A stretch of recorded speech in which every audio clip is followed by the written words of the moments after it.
pues el poder se vuelve ilimitado y súper abusivo, y esa es la situación que tenemos, o la situación de violación al espacio cívico, al espacio donde hacemos vida los ciudadanos, a nuestros derechos de participar, de asociarnos, de expresarnos, de estos crímenes de lesa humanidad que han ocurrido hace rato. Y ahí es donde entra la Corte Penal Internacional, que justamente abrió una investigación.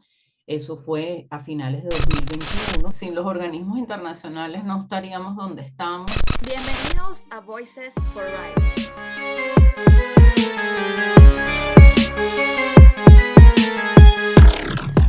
Les damos la bienvenida a la segunda temporada de Voices for Rights, Voces por los Derechos Humanos. El podcast donde compartimos las historias inspiradoras de quienes defienden derechos humanos y promueven la democracia en el mundo. Les saludamos Mariana Romero Y Marco Antonio Ponce. En nuestro tercer episodio de la segunda temporada de Voices for Rights estaremos conversando con Laura Louza, abogada, profesora universitaria, fundadora y directora de la organización Acceso a la Justicia. Además, es autora de diversas publicaciones en temas de justicia, Estado de Derecho y democracia. Marco, es importante también que la audiencia conozca sobre la importante trayectoria de Laura en la defensa de derechos humanos y particularmente en materia de justicia. No podemos dejar de mencionar que fue gerente del proyecto de modernización de la justicia, consultora del Banco Interamericano de Desarrollo y del Banco Mundial sobre reforma judicial en América Latina. Gracias por aceptar la invitación en este episodio de Voices for Rights. Y vamos a iniciar con una pregunta que siempre le hacemos a nuestros invitados para que la audiencia los conozca un poco más y sepan un poco más de con quién estamos hablando. ¿Y cómo fueron tus inicios en la defensa de los derechos humanos? Esa es la primera pregunta. Y seguidamente, ¿qué te motiva hoy en día a seguir con esta labor? Bueno, antes que todo, gracias por la invitación. Muy honrada de estar aquí con ustedes y particularmente en este espacio que me parece tan importante para explicar el trabajo que justamente hacemos muchos de nosotros y por supuesto también ustedes que me están invitando. Bueno, mira, realmente el tema de la justicia para mí fue un tema hace mucho, mucho, justamente cuando estuve en este proyecto de modernización que era de la Corte Suprema, que era el órgano, vamos a decir, anterior al Tribunal Supremo, que empezó con la Constitución, pero que cuando estuvo el Tribunal Supremo yo también estaba allí por varios años, estuve allí tratando de mejorar esa gestión, ese retardo procesal, sobre todo se trataba de un proyecto de automatización de todo lo que era la justicia y además de mejora de los tiempos de gestión judicial. Sin embargo, en esa época ya me di cuenta que había problemas estructurales del sistema de justicia, sobre todo en materia de acceso a la justicia.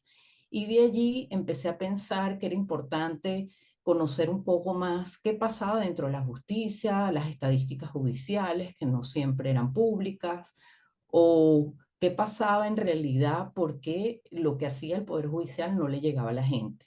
Y luego esto se profundizó cuando viene el chavismo. Sabemos que el chavismo desde sus inicios, desgraciadamente, a diferencia de lo que prometía, secuestró el Poder Judicial. Yo lo viví estando allí y vi el cambio institucional que hubo, el rol del poder, de un Poder Judicial sumiso, de un Tribunal Supremo sumiso, sin independencia, y de allí fue que entonces pensé en crear acceso a la justicia, ya estando afuera, para poder justamente visibilizar esa situación y tratar de llevarla al ciudadano, porque ese es el gran problema, cómo llevas este lenguaje técnico jurídico al ciudadano o a la mayoría y tratar de que la gente se enterara lo que realmente estaba pasando con algo tan importante para que realmente haya control del poder y justamente te defienda frente a una situación determinada de violación de tus derechos por el Estado.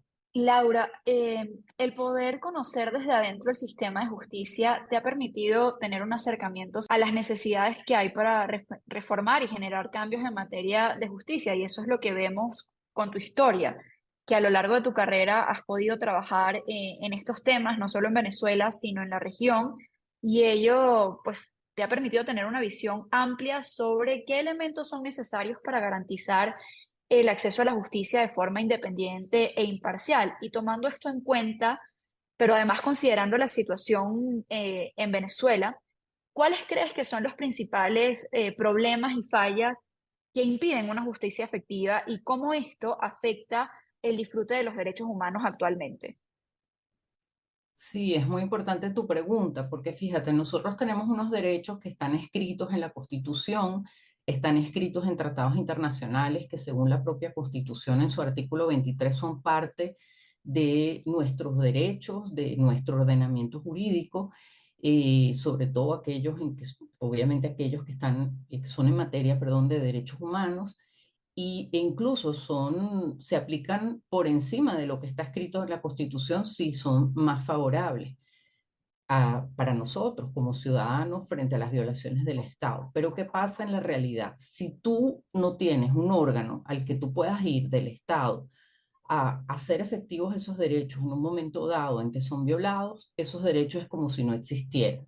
Y eso lo hemos vivido, bueno, ya desde hace un rato, y tan grave es que el propio Tribunal Supremo en algún momento, en 2003, dijo que esos tratados internacionales de derechos humanos o esas decisiones en particular que tomaran los organismos de protección de derechos humanos a nuestro favor, pues solo eran aplicables en Venezuela si el propio Tribunal Supremo lo decía. Entonces ahí tú ves cómo si el órgano de justicia o supuestamente justicia no está dedicado a defendernos, a protegernos, no cumple con su rol, entre otras razones, porque justamente no es independiente, no es imparcial, allí pues no tenemos manera de hacer justicia. Y ahí es que empiezan a surgir mecanismos como protestas masivas y otros mecanismos que los conocemos muy bien en Venezuela y los hemos vivido, que evidentemente no son los ideales en principio. Lo ideal sería que haya un cumplimiento pacífico de las leyes por parte del ciudadano, pero sobre todo un cumplimiento por parte del Estado donde éste normalmente sigue las reglas. Lo excepcional es que no las siga y si no las sigue, pues usted acudirá al órgano competente para que pueda ayudarlo. Entonces es muy grave lo que nos ha ocurrido en Venezuela porque al quedarnos sin ese órgano, que además en determinados momentos en que hay abuso de poder, controla el poder en sus actuaciones y no lo está haciendo hace mucho, pues el poder se vuelve ilimitado y súper abusivo y esa es la situación que tenemos. Entonces, esa es la clave del asunto. Evidentemente, el Poder Judicial y todo el lenguaje jurídico nos parece algo muy lejano, pero en la práctica, todo ciudadano venezolano está muy claro que no tiene a dónde acudir para lograr justicia. Incluso pudiera ser un órgano administrativo en dado caso, pero sabemos que tampoco eso funciona. Sí, Laura, y siguiendo esto que comentas ahorita al final sobre que las personas no sienten o no ven realmente garantizada la justicia, y nosotros del observatorio lo miramos en este primer semestre con el tema de las protestas.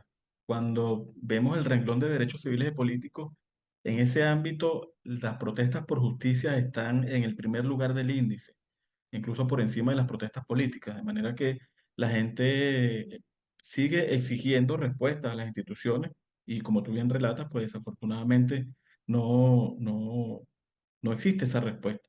Y además, considerando lo que nos has compartido durante la conversación y entendiendo estas dificultades estructurales que hay en materia de justicia, también nos podrías hablar un poco sobre la importancia de la activación de mecanismos internacionales para procurar justicia en el país y en particular, ¿cuál es la relevancia de la Corte Penal Internacional en este contexto de Venezuela? Y algo importante también, ¿qué puede esperar la ciudadanía de estos procesos de justicia penal internacional? Sí, bueno, primero me parece muy importante el trabajo que hace el Observatorio de Conflictividad Social porque va mostrando que la ciudadanía ha tomado caminos distintos al que es el acudir a órganos institucionales, ya que no responden, y lo que hace es protestar. Puede ser que la protesta no sea masiva como hace muchos años por la represión que existe, por la narrativa, el miedo a las consecuencias que se han vivido de manera pues muy grave, pero hay protestas todo el tiempo y el Observatorio de Conflictividad Social han demostrado que han ido creciendo y que los temas son de lo más diversos de acuerdo a las problemáticas que tiene la gente. Es interesante ver esto que dices que la justicia o la falta de ella es una de las problemáticas más importantes y yo creo que este proceso de una manera muy fuerte, obviamente muy dura, ha hecho consciente al venezolano de lo que es el verdadero rol del Estado y de la responsabilidad que tiene y además de los derechos que él tiene como ciudadano y que justamente debe poder ejercerlos y debe ejercerlos y reclamar cuando ellos no son cumplidos para que el Estado responda. Eso es una de las cosas que comentaron. Luego, en cuanto al tema de la Corte Penal y los organismos internacionales, bueno, prácticamente todos los organismos internacionales se han ido activando en Venezuela en materia de protección de derechos humanos. Tenemos el sistema interamericano por un lado, que ha sido también increíblemente por el propio Tribunal Supremo en algún momento le dijo al gobierno, sálgase de allí, y eso fue ocurriendo. Hemos ido regresando de alguna manera, no voy a explicar aquí cómo, pero efectivamente ese sistema está de alguna manera truncado y eso no es bueno. Pero también si el Estado venezolano como tal no le hace mucho caso a eso o no le hace caso, pues eso nos afecta evidentemente. Pero al final están allí, han documentado lo que ha ido pasando, son muy importantes los informes de la Comisión Interamericana, son fundamentales las sentencias de la Corte Interamericana y todos estos mecanismos evidentemente ayudan y han visibilizado lo que ha ido pasando. No es fácil entender afuera o no ha sido fácil lo que ha pasado en Venezuela y como un país que podía estar en la punta de la lanza en América Latina por muchísimos años se deterioró de esa manera y lo que realmente pasó aquí. Fue muy difícil que lo entendieran, pero esos organismos internacionales nos ayudaron mucho. Está, por supuesto, Naciones Unidas. Naciones Unidas tiene muchísimos órganos, muchísimos comités. Lo más conocido es el Alto Comisionado, y ahí también hay informes fundamentales. Hay uno hace poco muy importante justamente sobre las cifras de impunidad, las cifras de violación o la situación de violación al espacio cívico, al espacio donde hacemos vida los ciudadanos, a nuestros derechos de participar, de asociarnos, de expresarnos, etcétera. Y luego tenemos también un organismo muy importante que ha sido el de la Misión de Determinación de Hechos, que es un organismo que básicamente se ha dedicado al penal internacional y lo que ha hecho es que nos ha relatado y nos ha explicado y ha documentado de una manera muy importante estos crímenes de lesa humanidad que han ocurrido hace rato. Y ahí es donde entra la Corte Penal Internacional, que justamente abrió una investigación. Eso fue a finales de 2021, sin embargo, eso fue suspendido por un tiempo por distintos recursos que ejerció el gobierno venezolano, pero este año, en marzo, eso ya de manera definitiva se dijo que la investigación va e incluso se está hablando de instalar una oficina que en realidad se ha hablado y ya se instaló, aunque todavía sus funcionarios no están acá por distintas razones, pues en Venezuela, de esa Corte Penal Internacional. Sí, Laura, yo rescato también lo que mencionaba sobre cómo la falta de justicia ha llevado a aumentar la conciencia ciudadana para la exigencia de derechos, para ejercer estos derechos y ha aumentado la movilización justamente para generar distintas acciones para buscar y exigir justicia. Y como decía hace un rato, durante el primer semestre se reportaron 482 protestas en toda Venezuela exigiendo el derecho a la justicia. Para que tengan una idea que no solo en Venezuela las personas salen y exigen servicios básicos u otros temas que son, digamos, frecuentes, sino también el tema de la justicia. Ante la ausencia de justicia, la gente ha ido tomando las calles y esto es un indicador claramente de las necesidades de la población. Y recordamos a quienes nos siguen en este tercer episodio de la segunda temporada de Voices for Rights que estamos conversando con Laura Louza, directora de la organización no gubernamental Acceso a la Justicia. Y en seguimiento a esto que veníamos conversando, esa movilización ciudadana y esa conciencia ciudadana es lo que ha llevado también a lo que nos decías, que se activen esos mecanismos internacionales de protección y cómo en años más recientes las acciones de estos mecanismos han aumentado debido a la gravedad de las violaciones de derechos humanos que ocurren en Venezuela y además han determinado que algunas de ellas pueden incluso constituir crímenes de lesa humanidad. Desde tu experiencia trabajando en estos temas y particularmente en relación a la Corte Penal Internacional, ¿cuáles han sido los momentos más importantes en estos avances? Sí, y otro punto importante para destacar, ¿cómo se puede vincular o involucrar la sociedad civil en este proceso? Sí, bueno, en mi opinión, el hecho obviamente que se haya abierto una investigación en América, es un hito. Y eso, desgraciadamente, es un hito triste, pero es importante para nosotros. Entonces, para mí ese fue un momento fundamental y la gente lo sabe, que eso existe. Y eso ha marcado a que el gobierno ha tratado de hacer cambios, pero hemos visto que han sido fachadas, no han sido reales. Y eso ha llevado, como se dice en el lenguaje de la Corte Penal, pues no ha habido voluntad genuina de cambio.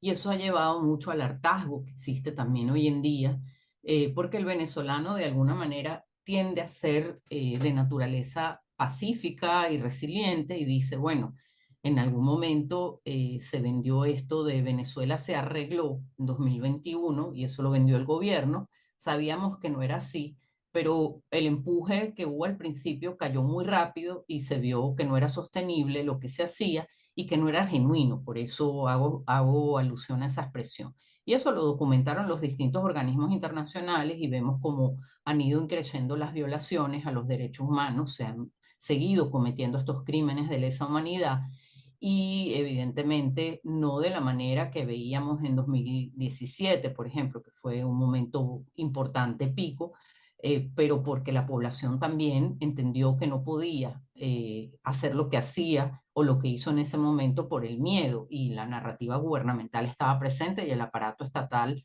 represivo presente. Entonces, eso al final del día lo que ha pasado es que poco a poco la gente ha entendido que esos mecanismos sí funcionan, tienen su repercusión y tan es así que yo estoy segura que si no hubiera esos mecanismos, sobre todo este tipo de mecanismos tan graves, el gobierno no hubiera abierto ni siquiera la posibilidad de un camino donde la oposición verdadera, no una oposición a la medida, pudiera eh, pues llegar a una elección, que es lo que hemos estado viendo, aunque sabemos también que allí ha habido restricciones y el gobierno no ha dejado de hacer lo que hace, pues no ha cambiado ese animal político, vamos a decir, pero ha tenido que abrirse porque tiene ya mecanismos tan importantes represivos y se siente con el agua al cuello que no le ha quedado otra. Entonces ahí vemos el efecto de todo eso y evidentemente es como un conjunto de mecanismos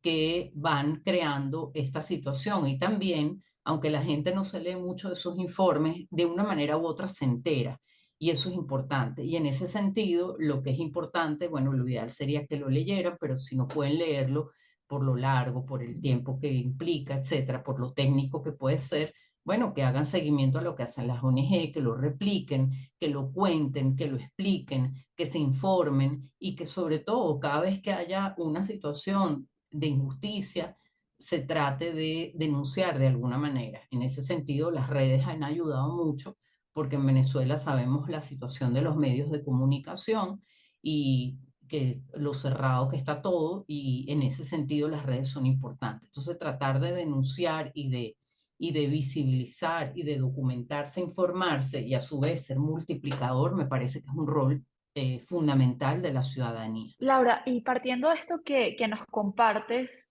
entendiendo la importancia que tiene la investigación ante la Corte Penal Internacional, tanto en el país como en el ámbito internacional, ¿qué viene ahora en este proceso? ¿Qué puede hacer la sociedad civil y en particular las organizaciones de derechos humanos para seguir impulsándolo?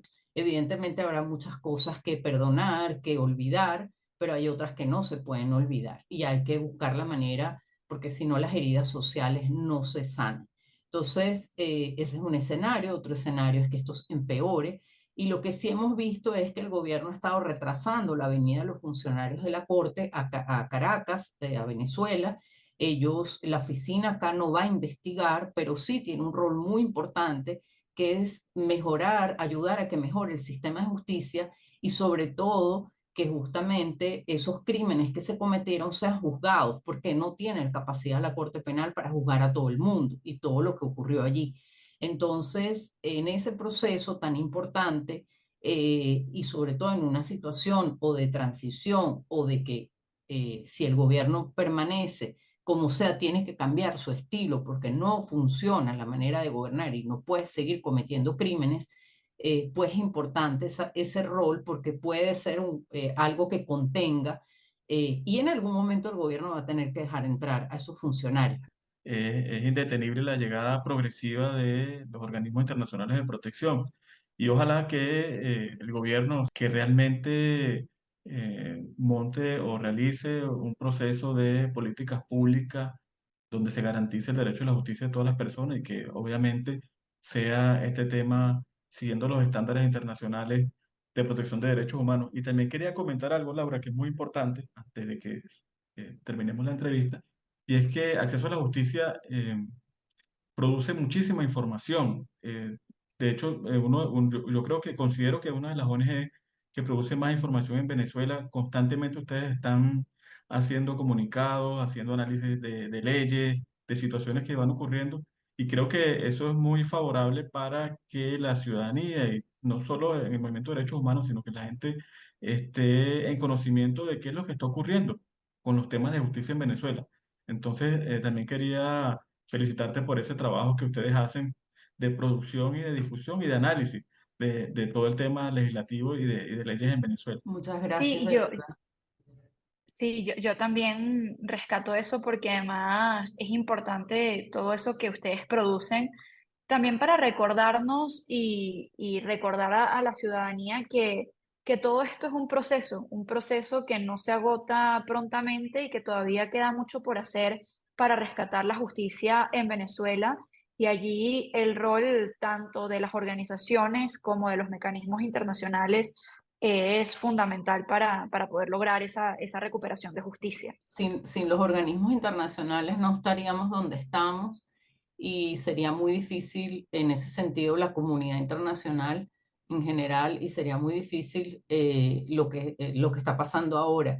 Y allí el rol de la ciudadanía, pero yo creo que también la ciudadanía ha entendido que tiene un rol propio, que no puede estar de manos, o sea, simplemente de brazos caídos y tiene que protestar y tiene que empoderarse. Eso es, creo que hoy en día los venezolanos lo han entendido y eso es muy importante. Y así damos las gracias a Laura Louza, defensora de derechos humanos, profesora universitaria, directora de la organización no gubernamental Acceso a la Justicia. Muchas gracias por acompañarnos, Laura. Para despedirnos, nos gustaría, si puedes compartir alguna reflexión sobre la importancia de proteger el espacio cívico y democrático y que nos cuentes cómo quienes nos escuchan se pueden comunicar contigo o las redes sociales o vías para contactar a Acceso a la Justicia. Sí, bueno, yo creo que es muy importante que entendamos como venezolanos que no podemos esperar a que otro llegue y nos salve. Tenemos que hacerlo nosotros.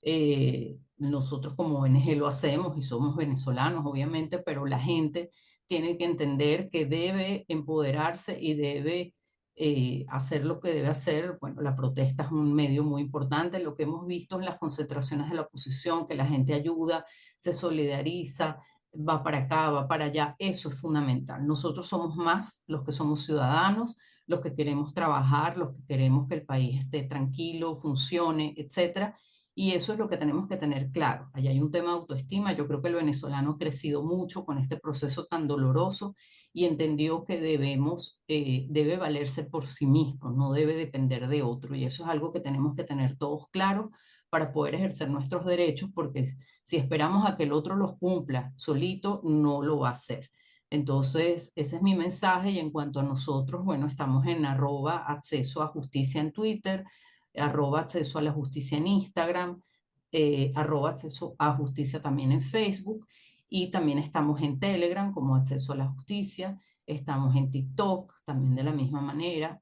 Y bueno, muchísimas gracias de verdad por seguirnos y por darnos esta oportunidad de esta entrevista en un momento tan importante para el país. Y desde el Observatorio Venezolano de Conflictividad Social y el Centro para los Defensores de la Justicia, les damos las gracias por seguirnos en esta nueva temporada de Voices for Rights, Voces por los Derechos Humanos. Y recordamos que este podcast se realiza con el apoyo de la Embajada de la República Federal de Alemania en Venezuela.